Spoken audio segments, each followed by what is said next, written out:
నరుడికి సుఖదుఖాలకు మూల కారణం మనస్సు. కాబట్టి నరుడు ఎప్పుడూ కూడా మనస్సుని పాపకార్యాల వెంట పానివ్వకుండా నిగ్రహించాలి. సుఖదుఖాల వెంట పరిగెత్తనివ్వకుండా అంతర్ముఖం చేయడమే మానవుడు చేయవలసిన మూడవ పని. అనగా మనస్సు చెప్పినట్టు వినకుండా మనస్సు మనం చెప్పేటట్టు చెయ్యాలి. ఇక 4వ పాయింట్ చెప్పాడు.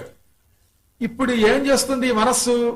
నిరంతరం అంతర్ముఖం చేసి దాని మాట మనం వినకుండా మన మాట వినేలా చేస్తే నీళ్లలో వేసిన ఉప్పులాగా పరమాత్మలో కలిసిపోతుంది. అప్పుడు మనల్ని సుఖదుఖాలు రానివ్వకుండా చేస్తుంది.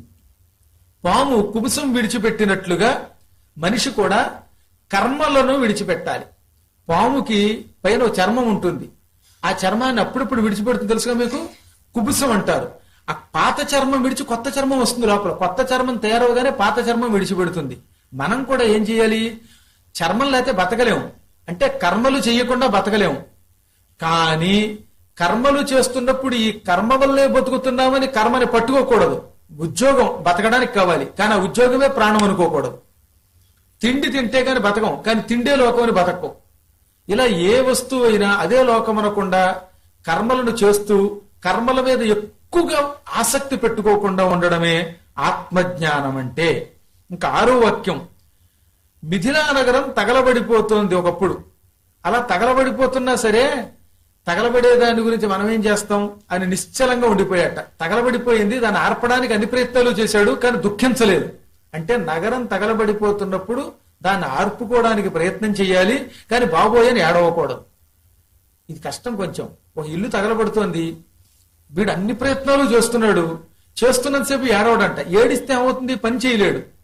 అందువల్ల ఒక వస్తువు పాడైపోతుంటే, ఒక వస్తువు నశిస్తూ ఉంటే దాని మీద ప్రేమతో దుఃఖం పొందకుండా ఉండడం.